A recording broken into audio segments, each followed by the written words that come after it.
किसी भी बीमारी के लिए रामबाण इलाज नवजीवन अग्रिम मेडिकल साइंस।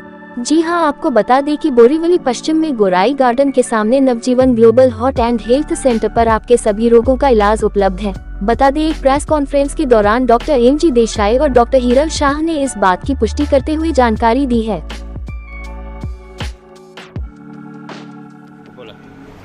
मैं हरीश गोगरी कहाँ से आता हूँ जो यहाँ ट्रीटमेंट के लिए। शुरू में बहुत मुझे बॉडी पेन हुआ करता था। मैं रोज़ मतलब पेन किलर के बिना नहीं रह पाता था। जब से यहाँ ट्रीटमेंट शुरू हुई है पेन किलर मैं बंद कर दिया हूँ और बहुत अच्छा लगता है मुझे और बहुत ही पूरा बॉडी पेन चला गया है। आँख में जो प्रॉब्लम कितने दिन में ठीक हुआ सर? वो तुरंत मतलब जब यहाँ आना शुरू किया बहुत जल्दी मुझे असर हुआ, उसका फ़ायदा हुआ और तभी से मतलब जहाँ पे ट्रीटमेंट शुरू किया है मैंने पेन किलर खाना बंद कर दिया है। अभी कोई मतलब बिना पेन किलर में नहीं रह पाता था, जो नहीं रह पाता। अब कैसा लग रहा है? मेरे को आज 20-25 दिन हो गया और अभी बहुत अच्छा लग रहा है। किस चीज़ के यहाँ पे उपचार के लिए आए थे आप? हार्ट का मेरा 3 नस ब्लॉक है, उसके वजह से मैं चल नहीं पा रहा था। अभी मैं जब से यहाँ आया हूँ तब से मेरे को बहुत आराम हुआ। डॉक्टर साहब के बारे में क्या कहना है? उनकी उपचार पद्धति कैसी आपको लगी? अच्छा लगा। कहाँ आपने इसके पहले उपचार कराया? मैं दवा बहुत कराया और लेकिन मेरे को आराम नहीं हुआ।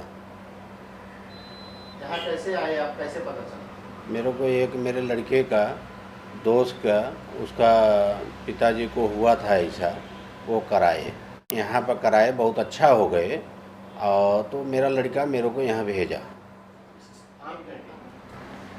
किडनी का प्रॉब्लम था। अच्छा, कहाँ इसके पहले आपने उपचार? मेरा एक ही बार वो जे हॉस्पिटल में हो गया। मेरा डैमेज था अपना हार्ट और लीवर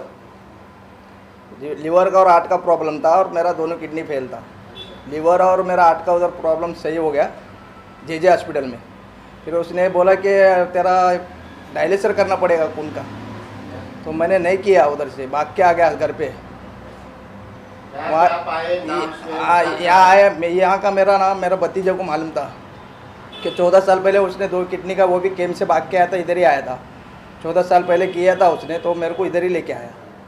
तो इधर मेरा 3 महीने का कोर्स हो गया, ठीक हो गया। अभी 8 महीना। अभी आप कैसे, तबीयत कैसी है? बस ठीक है, एकदम मस्त।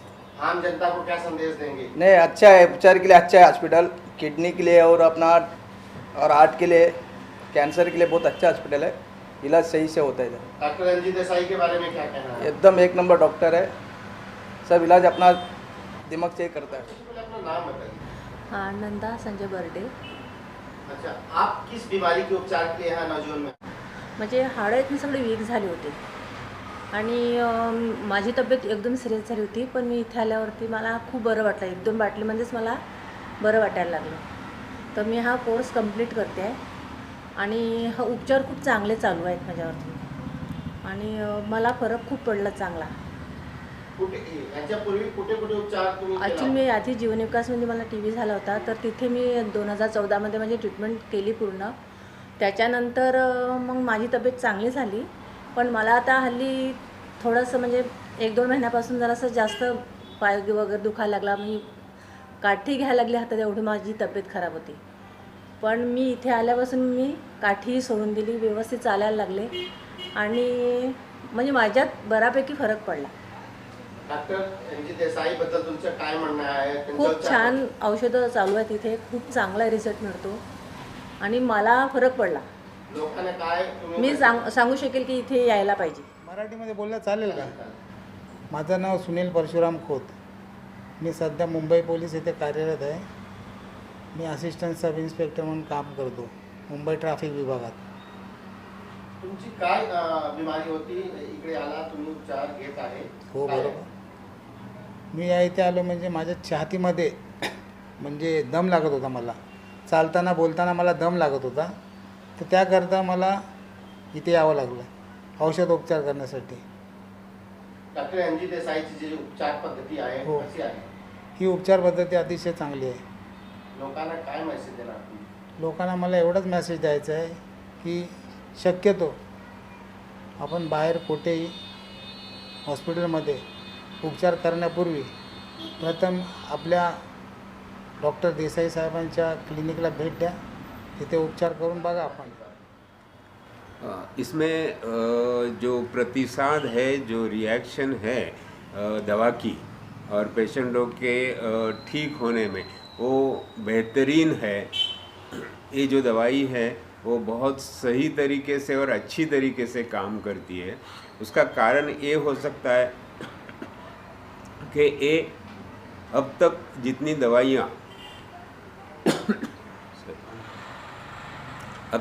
दवाइयाँ मौजूदा परिस्थिति में उपलब्ध है उससे ये अलग और असरदार है और इसकी खोजबीन बहुत बेहतरीन है. सब जो है वो यहाँ पर बहुत सारे, आप समझिए कि ये एक पूरा शास्त्र है. जैसे आयुर्वेदा रहता है, नेचुरोपैथी रहता है, जैसे होम्योपैथी रहता है, ऐसे एक अलग शास्त्र है जिसमें नॉन फार्मा यानी नॉन केमिकल मेडिसिन का इसमें उपयोग होता है. और इसमें शास्त्र होने की वजह से क्या होता है कि ऑलमोस्ट हर एक प्रकार के रोगों के ऊपर इसके पास उत्तर है तो चिकित्सा के लिए.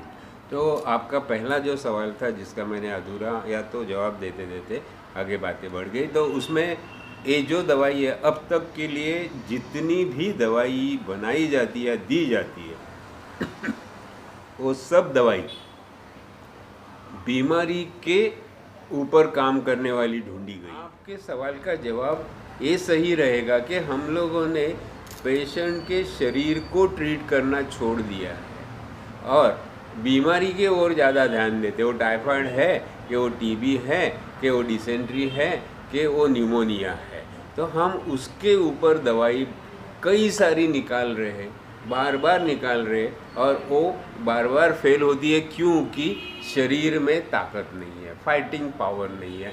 और ऐसे ही कई सालों से चलते आ रहा है. इसके लिए कई सालों से ये बीमारियों के ऊपर, या तो हार्ट के ऊपर या तो कैंसर किडनी के बीमारियों ऊपर अपने को जितना सेटिस्फैक्ट्री रिज़ल्ट चाहिए वैसे नहीं मिलता. मगर ये जो हम नाम्स की ट्रीटमेंट करते हैं उसमें ये सब कुछ होने की वजह से अलग और अच्छे रिजल्ट आपको मिलते हैं. सर, नाम्स में जो औषधि का आप उपयोग करते हैं उपचार पद्धति के लिए, इन औषधियों का चयन आप कैसे करते हैं? अच्छा, आपको मैं एक कहना चाहूँगा कि दवाई क्या है, दवाई कैसे बनती है. दवाई कई बार वनस्पति का मतलब अंश निकाल के, या तो कोई फल है, फ्रूट है, जड़ है, या तो कोई वस्तु है जैसे कि पोटेशियम परमैंगनेट, उससे दवाई बनती है, बेहतरीन दवाई बनती है. आर्सेनिक्स भी ऐसे ही एक चीज़ से दवाई बनती है. तो ये सब दवाई, मगर उसका अगर निर्माण अगर केमिकल है तो फिर वो केमिकल दवा बन गई. मोस्टली एलोपैथी में वो होता है. पहले के ज़माने में या तो अब तक लेटेस्ट ऑफ लेट के बाद कि उसमें ये दवाई अभी तक हम लोग कुदरती हिसाब से जो निकालते थे उसको आयुर्वेद बोला जाता था. मगर अभी वो केमिकल से निकाल रहे तो उसमें भी कुदरती हिसाब कम हो चुका है और वो भी केमिकल बन गई है. तो अगर ये वैसे होता या वैसे किया, वैसे करने से वो दवाई का पैथी बदल जाती है.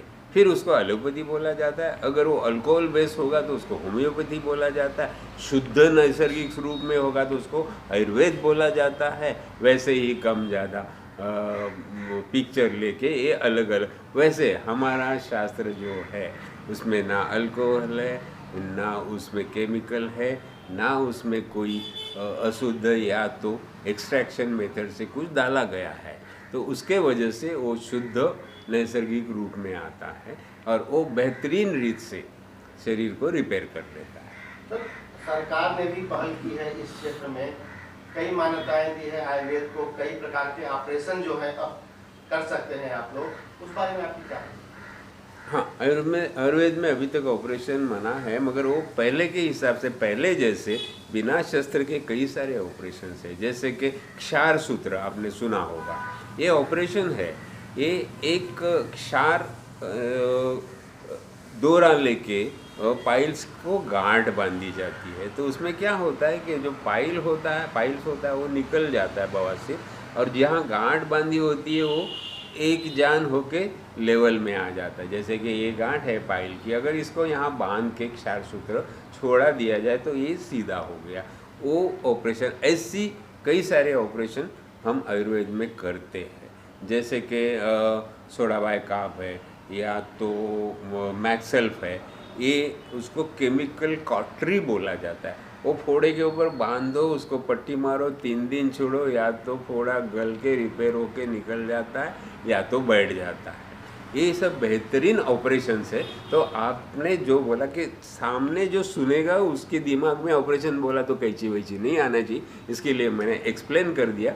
ये आयुर्वेदिक ऑपरेशंस है, बेहतरीन ऑपरेशंस है।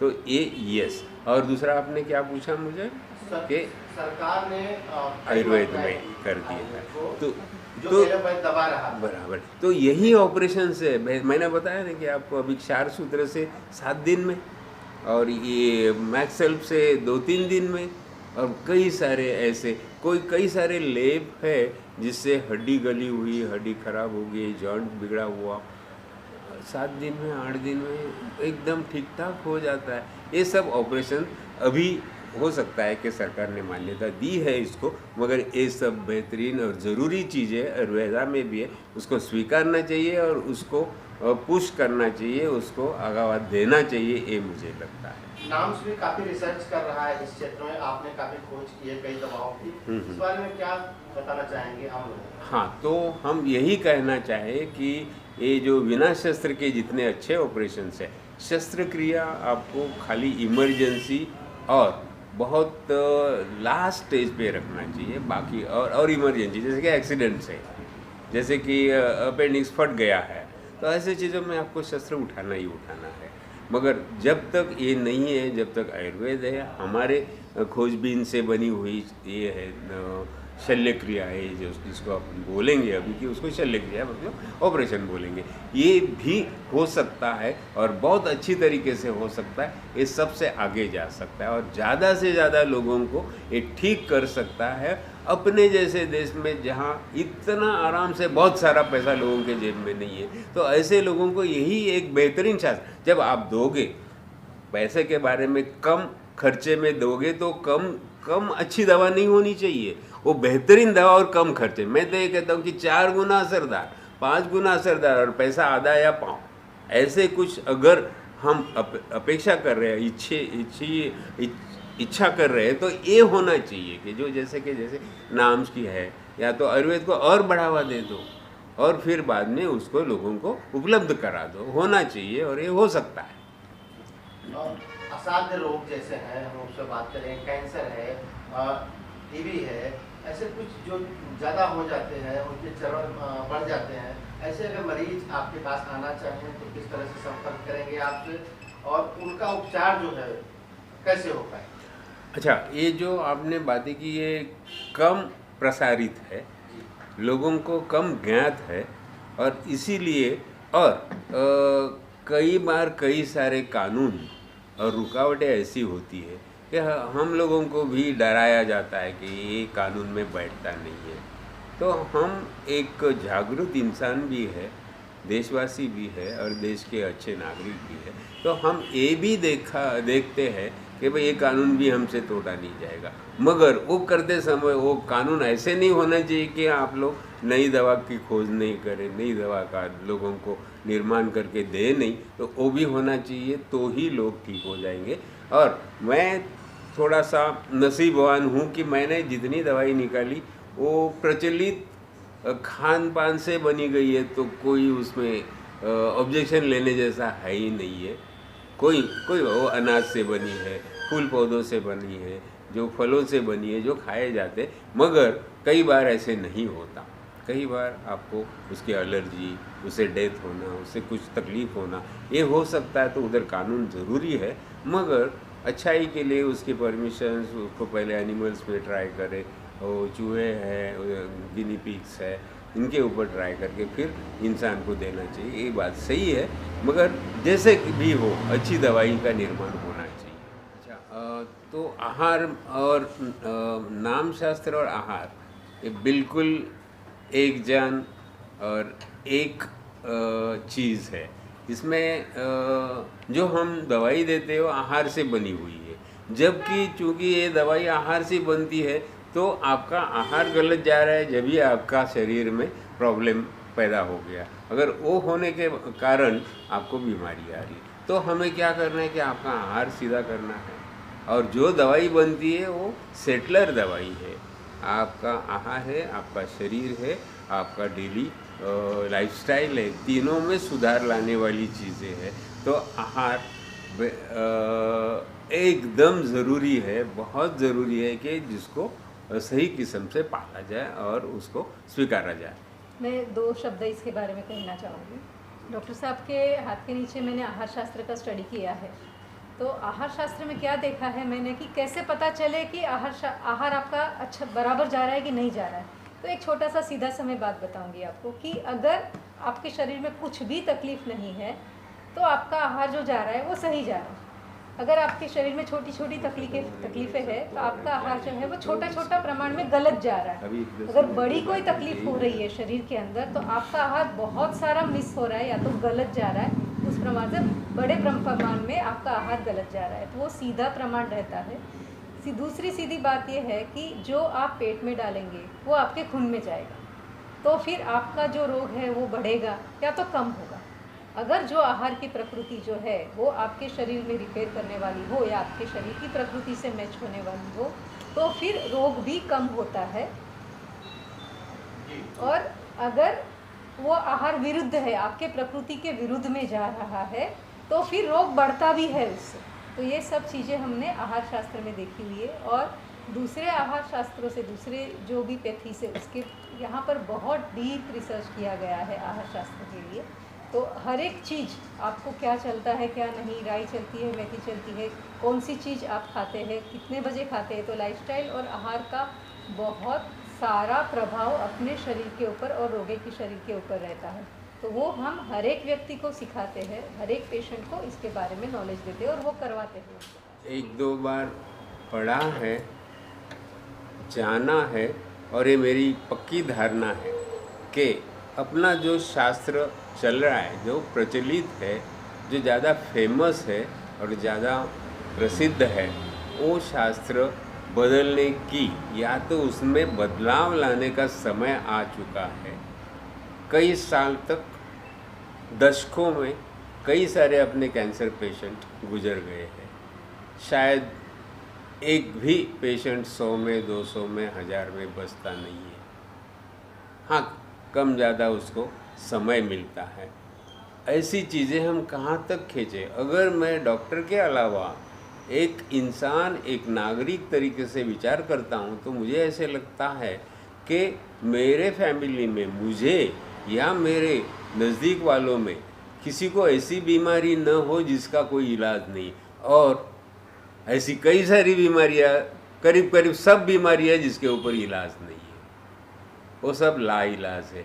इलाज है, कुछ रुकाने का इलाज है, मगर उसमें से मुक्त होने का, इसके लिए कोर्ट ने भी बंधन डाला है कि क्योर शब्द वापरो नहीं, there is no cure in this world. तो इसको बदल करने का समय आया है। अगर हो सकता है तो क्योर हो सकता है, तो क्योर का शब्द आ जावे वापस और लोग क्योर हो जाए। ऐसी जो साइंसिस है, जो पर्याप्त उपाय है, उसको स्वीकारा जाए। सब समाज ने, नागरिक ने, समाज सुधारक ने और पढ़े लिखे जो पिलर्स हैं समाज के, उन्होंने इसको उठा के इसको सरकार या कायदे से मंजूर करवा के इसको उपलब्ध और प्रचलित करना चाहिए। अब बहुत सारे लास्ट स्टेज पे मरीज रहते हैं कैंसर के, तो बहुत तेजी से उन लोगों की संख्या भी बढ़ रही है। तो एक अकेला आदमी भी उपचार नहीं कर सकता। तो क्या कुछ गवर्नमेंट से इसके लिए मांग करना चाहिए कि इस तरह के जो उपचार है उपलब्ध कराया जाए?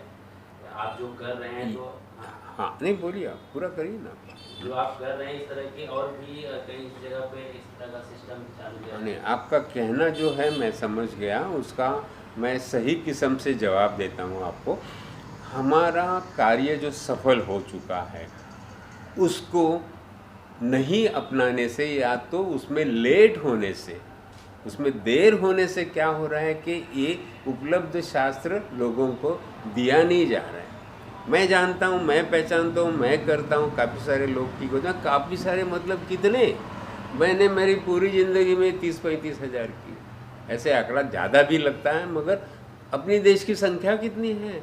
150 करोड़ कहाँ पर है और 35 हज़ार कहाँ पर है?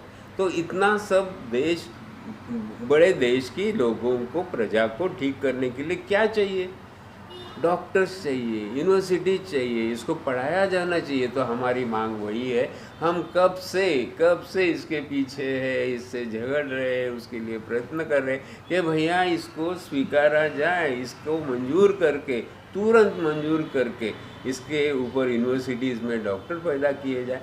तो क्या होगा? तो कम से कम हिंदुस्तान के लाखों डॉक्टर्स इसके ऊपर उपचार करेंगे, और नहीं तो कम से कम 2-3 करोड़ एक साल में लोगों को उपचार दिया जाएगा। तो बहुत बड़ा काम है, वो बड़ा कर्म है, ये होना चाहिए। तो आपको ऐसी मांगे करनी इसको लेके आपने कहीं बात की है गवर्नमेंट में, ऐसा? हम रीतसर कायदे से दिल्ली सरकार में और दिल्ली आयुष मंत्रालय में ऐसे लगभग 10 साल से, मगर अति व्यवस्थित गए 3 साल से 4 साल से हमारी कागज़ें वहाँ पर सबमिट है।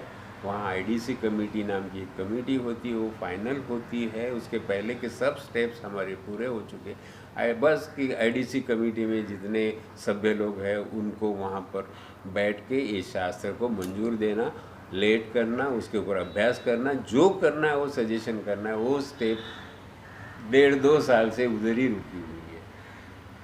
उसको चलन है, उसको चालना मिलनी चाहिए और उसको तुरंत ऊपर पुश होना चाहिए, ऐसे हमारी धारणा। मैं तो पूरा देश प्रेमी हूँ, देशभक्त हूँ।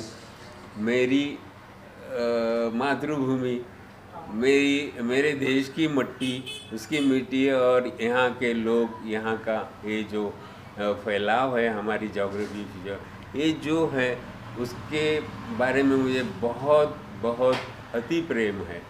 और इसके बचाव के लिए, इसके मतलब सेहतमंद होने के लिए मुझे जो करना था उसके पीछे मैं हूँ। मेरे लाइफ में जितने दिन बाकी है उतने में मुझे यही करके मुझे यहाँ से विदाई लेनी है। तो अभी मुझे ये जब मैं सोचता हूँ तभी मुझे लगता है कि भैया एक बहुत होशियार, बहुत अक्लमंद, बहुत कामयाब व्यक्ति है जो राजकारण में हो, साइंस में हो, पढ़ाई में हो, या कहीं भी देश के क्षेत्र में हो, क्रीड़ा में हो, या तो अपने नौसेना में, आर्मी मिलिट्री में हो, तो ऐसे आदमी का असमय गुजर जाना ऐसे कोई बीमारी से कितना दर्दनाक है। उसको बनते बनते कितना समय हो चुका है, उसको बनते बनते कितनी शक्ति लगी, और उसका आगे चलकर कितना कार्य बाकी है देश के प्रति या कुदरत के प्रति या अपने सब के लिए। तो ऐसे लोग कभी भी नहीं गुजर जावे, उनको इसमें मरने न दे और उनको जिंदा रख के उनका कार्यकाल पूरा हो जाए। ये जो हमें लगता है, मुझे लगता है, आप में से कई सारे लोगों को ये लगता होगा कि ऐसे होना चाहिए। तो ये होने के लिए अपने पास पर्याप्त दवाई और पर्याप्त शास्त्र नहीं है। तब जब कोई ऐसे नई आशा की किरण दिखती है तो उसको तुरंत उठा के, जैसे कि हमारे देश के कोई भी काबिल, वो राजकारण में हो, इतर सोशल में हो, या तो और कहीं भी हो, उन्होंने उठ के इसको, जैसे कि एक बार हमारे राष्ट्रपति जो अभी नहीं है, अब्दुल कलाम जी, उन्होंने मुझे प्रॉमिस किया था कि ये मैं 3 महीने में अपने देश भर कर दूंगा। वैसे कोई तो मुझे इंसान चाहिए। आप में से हर एक जन अगर प्रेरणा ले तो मुझे और अपने मातृभूमि का काम हो जाएगा। तो मुझे यही एक तमन्ना है, आपके दिमाग में अगर विचार बोया जाए तो वो भी बहुत सारा काम करेगा, ऐसे मुझे लगता है। तो हर एक आदमी ये मेरा लेक्चर या तो मेरा ये मीडिया पे सुन के इससे प्रवृत्त हो जाए, ऐसे मुझे आनंद से लगता है कि ऐसे होगा तो मुझे बड़ा आनंद हो जाए।